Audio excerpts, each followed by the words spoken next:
اور بیچارے دونوں سمجھے یار خواب تو قدرتی ہوتا ہے، کس کو کیا آئے گا یہ کوئی کون جانتا، اس کا پلان تو صحیح ہے، جس کے قسمت میں حلوا ہوگا اس کو اچھا۔ اب بیچار کو یہ نہیں معلوم کہ یہ جو پلان بتا رہے ہیں نا اس نے تو پہلے ہی طے کر لیا کہ میں کون سا خواب دیکھوں گا، ایسے فری آئیڈیا تھوڑی دے گا، وہ تو فری میں آئیڈیا تھوڑی دے گا۔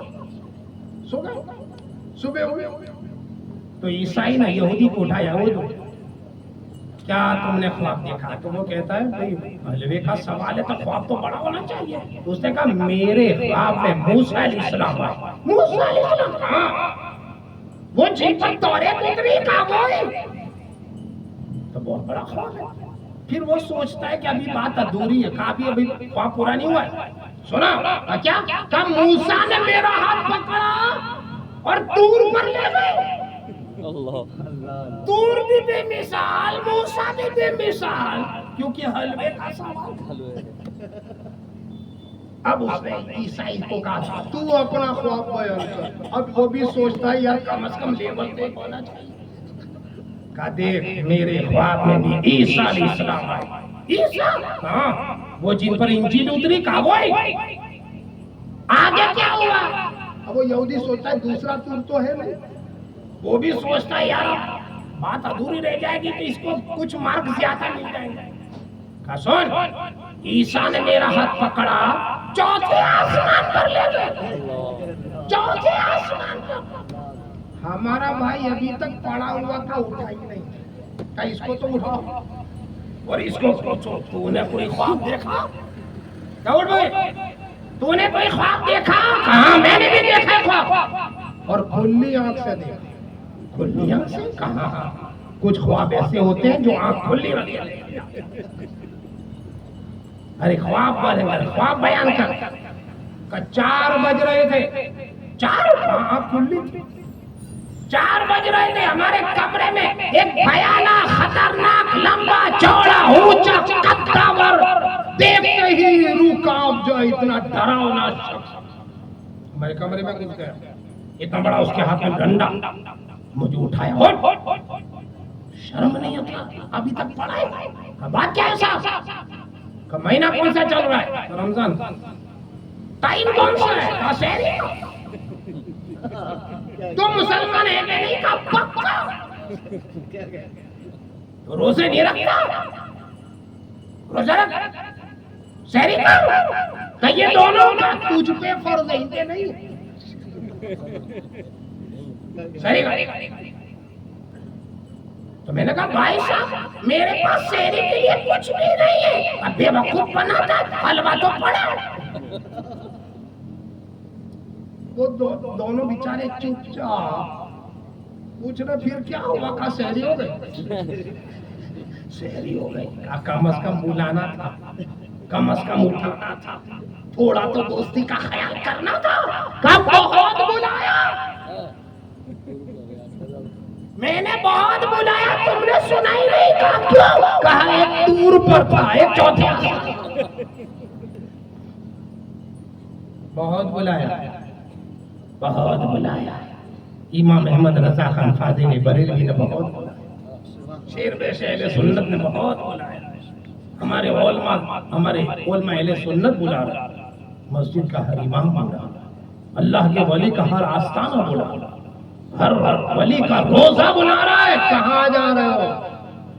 میرے آقا بلا رہے ہیں، تمہارا کمر بند کھینچ کر کے آقا تمہیں روک رہے۔ کہاں جا رہے ہو؟ گمراہیوں کی طرف، بددینی کی طرف، بے حیائیوں کی طرف۔ میں تمہارا کمر بند پکڑ کے کھینچتا ہوں، تمہیں دوزخ کے کنارے سے نکالتا ہوں۔ ہر ولی کا آستانہ، ہر عالم، ہر ولی، ہر بزرگ تمہارے دلوں کو سنوارنے کے لیے آیا ہے۔ دل میں تقویٰ ہو، دل متقی ہو، دل میں کسی طرح کی کوئی ناپاکی نہ ہو۔ نبی کا بھی یہی پیغام ہے، بزرگوں کا بھی یہی پیغام، دل صاف کرو، دل کو طہارت دو، دل مزین ہو، اور جب تک دل پاک نہ ہوگا تو نہ ذکر کام کا نہ نماز کام کا۔ قد افلح من تزکا وذکر اسم ربہ فصلی. یہ بزرگان دین کی تفسیریں بھی بڑی نرالی ہوتی ہیں. ان کی تو تفسیریں بھی بڑی نرالی. ایک بزرگ کہتے ہیں کسی نے پوچھا ان کو کہ حضرت جنت کی چابی کیا ہے؟ جنت کی چابی چابی ہے لا الہ الا اللہ محمد رسول اللہ. یہ جنت کی چابی ہے. وہ بڑے خوش ہو گئے. چلو کلمہ تو ہم بھی پڑھتے. کہا چابی تو ہے مگر اس میں کچھ خرونچے ہوتی ہیں. چابی میں کچھ شگاف ہوتے ہیں. کچھ جس طرح کا جس ماڈل کا تالا ہوتا ہے چابی بھی اسی طرح ہوتی ہے. اس میں کچھ خرونچے ہوتی ہیں. تو انہیں کلمہ تو پڑھ لیا, چابی تو تیار ہو گئی, مگر 4 خرونچے ہیں. کیا ہے وہ حضور؟ کہا جسم پاک, دل پاک, ذہن پاک اور روح پاک. یہ 4 چیزیں ہونا ضروری. وہ جسم کیسے پاک ہو سکتا ہے جو حرام کھاتا ہو, حرام پیتا ہو, گالی گلوچ کرتا ہو, برائیاں کرتا ہو, لوگوں پہ ظلم ستم کھاتا ہو. تو اس کا ہاتھ بھی ظالم, اس کا پیر بھی ظالم, غلط جگہ نظر ڈالتا ہو تو آنکھ نہ پائے.